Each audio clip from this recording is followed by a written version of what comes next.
We're going to learn a Mamar that the Rebbe delivered on the eve of the 7th of Mar Cheshvan, and it was 1985, Tav Shem Vav. And the Mamar opens with the words of this week's Torah portion, Mamar lech Lecha. And I want to just throw something out there, kind of as a, maybe even like a little preface. So lech Lecha means journeys, right? The Avraham Avinu makes journeys. Is to leave home and go to a faraway place. But does everybody really leave home in their Jewish journey? Yeah, there are some people who make big journeys, come from faraway places. There are people like that, no question. But does every one of us really make a journey? Does everybody actually leave home? Are there not people who lived in the same shtetl in Europe for generations, never went anywhere, never saw anything else? And we have this premise that Avraham Avinu's journeys are a roadmap. It's an instruction. It's a guidance for us. And this is not so simple, because not every Jew journeys, or so it seems. And maybe this Mamar will help us understand a little bit of how the notion of Abrahamic journeys is actually the spiritual roadmap for each and every single one of us. Lech Lecha me'atzma. Genesis 12 opens the third parsha of the Torah with the words God telling Abraham, go forth from your land. The Yedua hamavur b'zeh b'drushe Rabbeinu Nesienu. The Rebbe says that his Mamar is going to be patterned and based upon the copious teachings of his predecessors. Ba'arucha and Torah, L'Admor Tzemach Tzedek. This is also found in Teres Chaim of the Mittler Rebbe. And it's even alluded to in Torah of the Alter Rebbe, although the actual Torah doesn't begin with the words Lecha. And that is that in this terminology, in these words Lech Lecha, which means hit the road, get going, begin a journey, the Inyan Ha'alicha Shel Pasuk Zeh, the Lech Lecha, go for you, Yesh Beis Pirushim. Pirush Aleph, one interpretation is K'de Isa b'Zohar, like it's stated clearly in the Zohar, Mechilei Gimel, Sheha'alicha imolmayla lamata. The direction of this journey is heavenward. You're going, this journey is halicha milmayla lamata, earthbound. You just start off in a lofty vantage point, and you're journeying distant, in a distant way, far away from where you actually come from. Pirush Abeis, and the second interpretation or understanding of the terminology of Lech Lecha, which is also nirmaz in the Zohar, also alluded to in the Zohar, that the halicha is milmata l'mayla, that the journey is from a lower level, moving up. So you're going down and up, which of course you cannot be going down and up at the same time, but that's what it says. The word includes going up and going down. Dehine, in your halicha stam. Let's talk about journeying for a moment. Let's talk about movement. It's a good idea to move sometimes. Not always. It's a good idea to move. So we're talking about halicha, talking about going. Af sheteichne, hu halicha midarga ledarga, even though the notion of movement or journeying or traveling necessarily includes the idea of level to level, destination to destination. Heipech ha'amida, this is the exact opposite of being frozen or stuck in one place. It's the opposite. Ad lahahalicha de ba'efen de inarech. Real halicha, a real movement, is when you move not in a measured or limited way, but you move in an extraordinary way, a leap forward. Sha'adarga shahelich eleh, that the destination or the level that you are going towards is be'ein arech. It's a whole new level. L'gabe daga sheba mimeno. Mikol makim b'zeh gufa. Nonetheless, despite the fact that halicha, generally speaking, means level to level, but within this frame of movement itself, efshali is be'zefanim kloli. There can be, generally speaking, broadly speaking, two different approaches to this. It could be halicha l'mayla l'mata, and it could be halicha l'mata l'mayla. It can be a movement from a lower level, or from a higher level down to a lower level, or the other way around. The thing is this: they are shnei hafachim. You can't be traveling on a two-way street at the same time in both directions. It just doesn't make sense. And it gets even worse when the journey is metaphorically vertical, not horizontal. When you're actually moving up or down, you got to make up your mind. You can't be moving up and down, or you're actually going nowhere. But the pasuk says lech lecha, and the words lech lecha are stam. Doesn't say where we're going. Inyan halicha stam b'lei lefarish.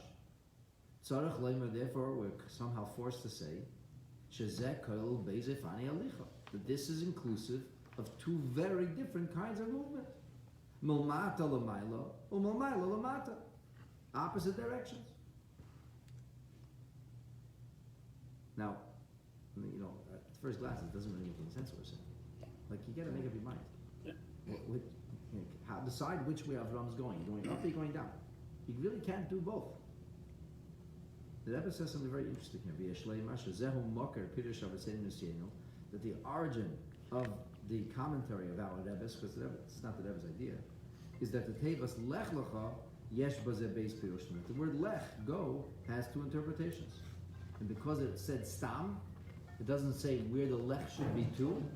So because it just says lech lecha, lech, go, but doesn't say where to go to, it seems to indicate that it's inclusive of two different directions. And obviously, this doesn't make any sense. I mean, you can't go two directions. So we need to understand what is the meaning of going in two directions. Why would the Torah say something like that? In other words, like this. On a pshat level, do you really have a question? No, you know, pshat level. Learn pshat this way, learn. We know where Avram is going. Is it Chor and he's going to Eretz Yisrael? We know what that is. But the Torah speaks to us on many levels. And the fact that the Torah specifically chose to convey this message of lech, or lech lecha, not lech el, not lech to, not going to where, but lech lecha, the opening idea is just going, so therefore it's indicative or seems to be inclusive of multiple goings, multiple directions. And the Zohar actually says this. So what does it mean? How are we to understand this business of going when you're going in opposite directions? Which one is it? So I want to just, it's just like a frame of reference. You could have a person who's moving up. It's moving up, let's say he's a child in school, and he goes from first grade to second grade. So that's a bit of a jump. Second grade is different. And third grade is different, and fourth grade is different. And you're going, every year you're progressing. Now, on some level, every day you're really progressing. Hopefully you're not learning the same thing again and again for 150 days. So presumably what you're learning today is based on what you learned yesterday. And the teacher is moving through a curriculum, even if they're not that bright. They have a curriculum. The curriculum is built. It's stepped. You are going from level to level. You come to a child who's a few months, into the school year, they'll know more than they knew a few months ago. It's even noticeable. But those are imperceptible, very, very small, it's a halicha, which is not be'ein arech. And then you have a halicha be'ein arech, a major paradigm shift, a jump. There's like, what we call in the language of Chassidus, an ayin be'emtza. There's an empty space in the middle called summer vacation. Then they come back in a new headspace. And it's difficult, it's challenging, it takes adjusting to what, because you're moving up. And then you have a jump from elementary school to middle school, or a major jump from middle school to high school. Different campus, different principal, different style of teaching, different responsibilities, the social scene is changing, everything changes. So this is an example of going in the madrega of mata l'mayla. You're going from a lower level, from an illiterate level, unlearned, ignorant level, you're going mata l'mayla. An example of somebody who could go l'mayla l'mata, you could have a person who's very, very successful, who's very, very busy, and decides at a certain point in life, I need to wind down a little. I need to ratchet things down. So I'm not going to work now 13 hours a day anymore, 15 hours a day. Can't do it anymore. It's too much. I'm going to ratchet it down. And he has a plan. His plan is going to ratchet down. It's going to slow down. People do this. That will be an example. Going to Mila, so the top of the heap is the CEO, and he's winding it down. He's passing it on. He's creating succession. He's moving on. Let's have a quieter time. So he's moving, scaling back. Scaling back means I'm on a higher level, greater level of intensity. That's nothing to do with Avodas Hashem I'm talking about. Just give me an example. Somebody could scale it back slowly. But you can't be doing both at the same time. You can't, most people, younger years, they're growing, they're going, and then they peak at a certain point and they start to wind it down. Now here we see Avraham Avinu is lech, and lech means you're growing, developing, you're scaling back, and you're receding at the same time. So what does this mean? So the Rebbe says, to better explain this in the details now. When you continue to study the Parsha of Lech Lecha, you actually can see the two different levels of Avraham Avinu's going. His journeys actually are inclusive of both. There's a halicha milmayla lamata. There's a going from a higher, loftier, greater vantage point to a lower place, which is called yerida, a downward direction. And then there's a halicha milmata lamayla, moving up in life, going from a lower level to a higher level. And both are actually found in the Parsha. But the thing is this.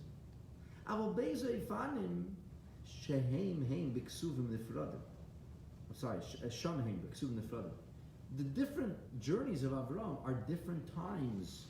It's not at once. The times he's going milmayla lamata, he's going milmayla lamata. The times he's going milmata lamayla, he's going from low, he's moving from a lower place to a higher place. He's not doing the same at both at the same time. It's in the same parsha, but there are different journeys in the same Torah portion, in the same chapter. This is understood. The very fact that the Torah is narrating different kinds of journeys that Abraham undertook, and the very fact that the Torah narrates it uniquely, separately from one another, that's the greatest proof that they're very different, that you can't be doing both at the same time. You can only do one at one time. The Tchila, Mesaper HaKos, over the beginning, the Pasuk relates and narrates, Yered Avraham Mitzrayim. Avraham comes to Canaan. Where's he going? He's going down now into Mitzrayim. It's going down. This is a step down. This is not just a step down for Abraham. This is a massive step down. This is the ultimate step down. You see, Eretz Yisrael is considered to be the land that is Gevoya Mikol Ha'aretz. It's considered to be the highest point on earth.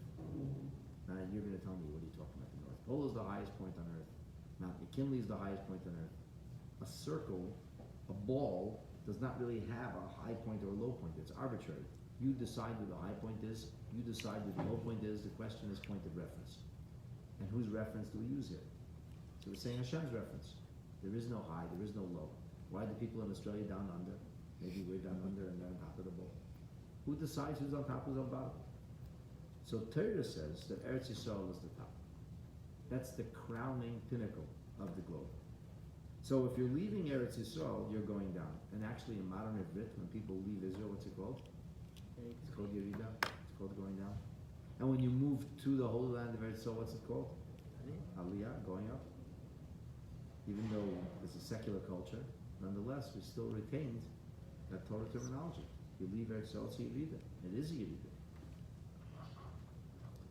And this going into Egypt was a Yerida, therefore, Begashmias and Beruchnias. In material sense and in a spiritual sense. And the Rebbe adds in the parentheses here that you should know that Adarab, the Ikar Beruchnias, most people think that what's material is primary. That's really important. Spirituality also has something to do with this. But actually it's not true. Spirituality, the origin of everything is its spirituality.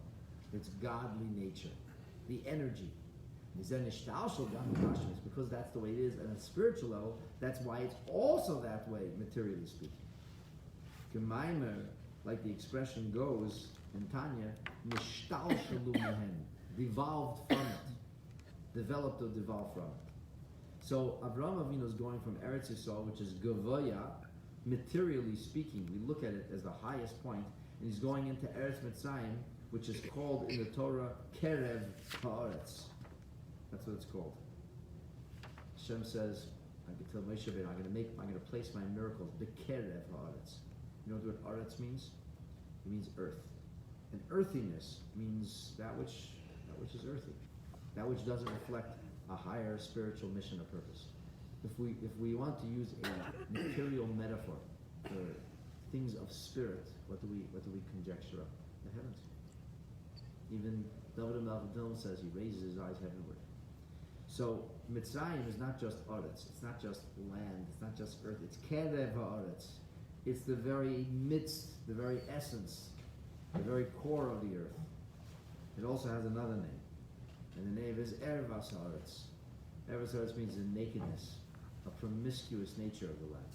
Because the culture that prevailed was extremely promiscuous. Debauchery was a way of life, not an exception. The people lived at a very low ebb, morally and spiritually speaking, in that ancient civilization. It was the Tachten B'Yosef, was the lowest level. Now Avraham Avinu is going there. He goes from Eretz Yisrael, he goes down into Mitzrayim. This is going down. And it's not just any going down. This is a huge sinking down. Going down into Mitzrayim. Then, in other verses, we speak about halicha v'aliyah milmata l'mayla. Avraham Avinu goes to Mitzrayim, and what does he do afterwards? He goes back to Eretz Yisrael. So when he goes back to Eretz Yisrael, it's not the same journey. It's not the same time. Like it says after this, what does the Torah use? What's Torah's terminology? The first time the word aliyah shows up in the Torah is a Pashlach. What does it say? Vaya'al Avraham Mitzrayimah. Avraham goes up. He goes up from Egypt. Avraham has an aliyah. You know, you get called to the Torah. It's called an aliyah. Going up, being pulled up from Erevas Haaretz, from the licentious place on earth, El Eretz HaKodesh, to a land which is characterized by holiness. Hagovaya Mikol Haratzis, the land which towers above all lands. Physically also, but more importantly, proverbially and spiritually speaking. V'gam Mesaper HaKos of the Torah, the scripture also narrates that the aliyah that was after this yerida was l'daga nailas yesem mizu shemimena hoisa yerida. Avram didn't simply bounce back and forth like a ping pong. He didn't leave Eretz Yisrael, go to Mitzrayim, and then go back to Eretz Yisrael. Yeah, he went down into Mitzrayim, a huge descent. But when he bounced back, it was much higher, much better. Yeah, he had all, he now he came fully loaded. Avram Kaved Ma'id, he was, so to speak, heavy with mikneh, with livestock, and kesef, and silver, and zav, and gold. It just is an ili gadol, the Avram Avinu, a huge surge forward. Not because it's all about the money. Like that anti-Semite Yimach Shema says about the Benjamins. That's not what it's about. For a Jew, it's not about the money. But when you have the shekels, what can you do with it? Amazing things. What did Avram go on vacations? Hang out in a spa. Avram had the money. He spent the money. Spent it on what? On an inn, feeding people, teaching people, inspiring people. He spent his enormous residuals on transforming the world successfully. And Avram didn't have this before. He didn't have wherewithal. Money is wherewithal. He didn't have ability. He didn't have the possibility. We understand that in reading the scripture, Avram was like penniless. He came with a small fortune and blew it in a very short amount of time. Especially the way these verses are elucidated in the midrashic teachings of our rabbis of blessed memory. On the psukim elu, the thing is this, and these psukim, the two directions of this journey, ne'emru b'psukim nifradim, they're spoken of in different verses. It's a mizan movin, the different parts of the story, different parts of the different narratives. It's in yanim nifradim. But the chiddush of this pasuk of Lech Lecha is, which is the first portion, first passage, which opens the whole portion. And the Rebbe points out that's the Haskalah and it's the Reish Kol HaParsha. This is the first point of the parsha. This is the beginning. This is the head. HaKoilel Beizefani Alicha. The first beginning is inclusive of two very different kinds of journeys, opposite journeys. Halicha Malmayla Lamata, going from high down to low, which we call Yerida descent. Halicha Malmata Lamayla, going from low onto high. It seems that at once both can happen at the same time. even though they are hafchin, even though they are opposite. Min hakotza lekotza, from one extreme to the other. Shezehu neisef, the inyan neisef. This is more. This is a chiddush neisef. This is a greater novelty than the idea of beis halicha seder. So first of all, the Rebbe just explained to us the idea of the halicha of milmata l'mayla, milmayla l'mata. Avram Avinu went to a high place, Eretz Yisrael, and he went down into the land of Canaan. Listen how the Rebbe explains milmayla l'mata. Milmayla l'mata, be it inyan halicha milmayla l'mata shel pasuk zeh. To understand how this business of going milmayla l'mata in the first pasuk is, because what he did in the previous paragraph is describe it when he goes from Eretz Yisrael down to Mitzrayim. But the problem is going from Eretz Yisrael to Mitzrayim cannot be done at the same time. He's going from Mitzrayim to Eretz Yisrael. One followed the other. There was a Yerida which brought an Aliyah, a descent which brought an elevation. They're two different journeys, but in the first pasuk, they're together. In the first word, they're together, both journeys at the same time. So we need to understand what might that look like. And the Rebbe starts to explain what it might look like by explaining the journey of, the details of Milmayla Lamata. And he says, Hini Yadua, it's known that Avram, which is Avram Avinu's original name, is actually conjunctive of two words. Av-ram, which means lofty father. Ram is high, lofty. Lofty father. And it's explained, Shunela Mikol Rayim, that he is unfathomably lofty. It doesn't say how high, just the high father. Shahainu Dargash Nishmas Avram Unailas Meid. Avram Avinu's neshama. It's on a very, very high level. This will also be understood from what's written in the book of brilliance or radiance, which this is the second book of Kabbalah ever to be authored, and for a long time it was the major foundational book of Kabbalah because the Zohar went into hiding and only shows up centuries later. So the Bar is a really important book authored by Nechunya ben Akana, and over there it says a funny thing. It says Midas HaChesed, that the measure of kindness, divine kindness, said to God, I'm really bored, said the measure of kindness. Since Abraham has arrived on the scene, I have nothing to do. He personifies kindness to the point that he somehow promulgates it and broadcasts it throughout the world. I'm not doing anything anymore. In other words, you're talking about the highest levels of Atzilus. Avram Avinu replaced the highest levels of divine attributes. You don't need those attributes anymore because you have Avram Avinu's neshama is on the job. So Avram is doing my job. From this we can understand, have an inkling of how lofty Avram Avinu's neshama is. He actually replaces the spiritual levels on high, the spiritual machinery, the system, the spiritual system. The Goydel, Milas, Sharsha Makari, you could have a glimpse of, or some inkling of the lofty level that Avram Avinu's neshama is hewn from. Shehu b'chinas ne'elam mikol rayim, that it is beyond what you could fathom. Whatever you think is high, roll the dice again. It's beyond it. Like it explains in the books of Kabbalah and Chassidus and the meaning of these words, and what does it mean, ne'elam mikol rayim. From this place, for Darga Zu, from this level, Avram Avinu's neshama has to leave that lofty vantage point, the nesting place of the neshama, and it has to come into Eretz Halazu, into this terrestrial reality. That's why it says, go out of your land, your birthplace,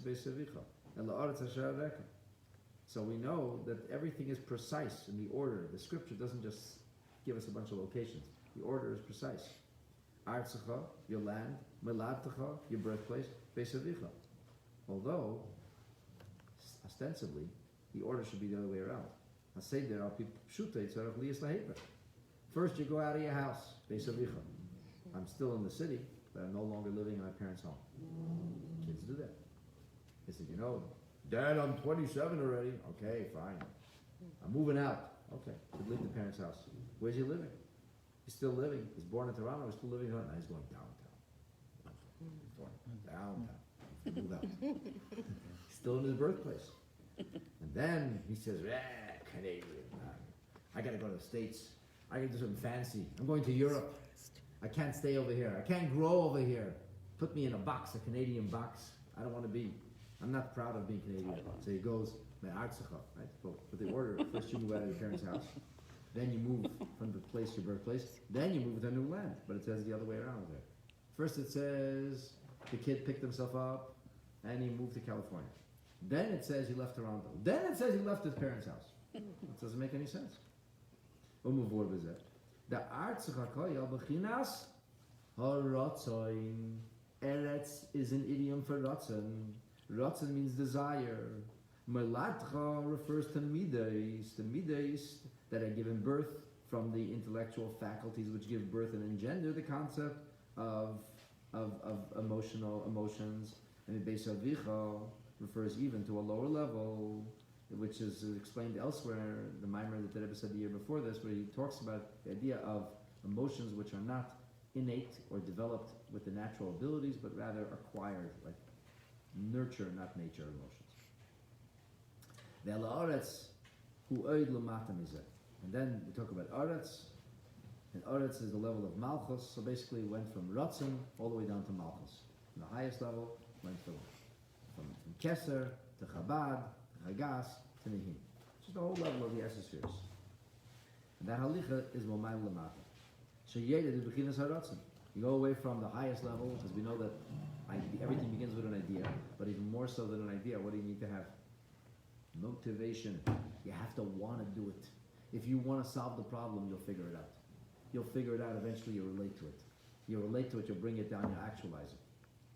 So this is the idea of the journey from a high place to a low place. I'm really running out of time. But I was learning this Mamar. What is it ever talking about? I don't know what he's talking about. Two directions. And he keeps talking about this idea, the fact that the two directions are together in the same word. What does it mean? And how's he explaining it? He gives us these are all different explanations that are written in different places of Chassidus, and he hammered them together in his Mamar. Like, well, they're sewn together. What is going on here? And then I realized I figured it out. A Yid is doing two things at the same time, and they're actually happening simultaneously. On one hand, you have to leave your own little headspace, where you desire to be and where you feel about things, and you have to engage the world. You have to go out there and make the world a godly place. The Torah requires this of us.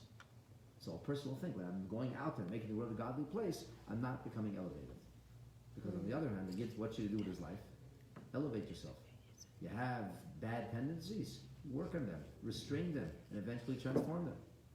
You have a mind, develop the mind. You were given spiritual faculties or abilities, nurture them. Get them to the next level. So a person would think that when I'm engaged in outreach, I can't grow anymore. Because I'm engaged in outreach. I'm dealing with the world. So at the times I deal with worldly matters, they're worldly matters. And then I separate myself from the worldly matters, and I'm working on elevating my own persona. But the Rebbe says that's not true. For a Yid, they're actually contained in the same word. Because the truth is that the more you make an impact on the outside world, the more you yourself become elevated to.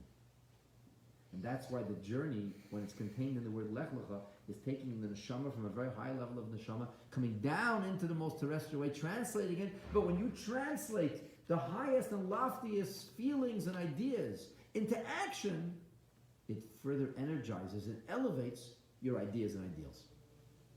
And actually both are in the same page. Anyway, I think that's my humble understanding of what this Mamar is saying. And the Mamar goes on to develop. I don't have time to move forward, but the point is, it's a rather long Mamar. It goes on for a number of pages, and it connects it to the seventh day of Cheshvan and the unity of the Jewish people. But the point for us, I think, is that we have to understand that it isn't one or the other.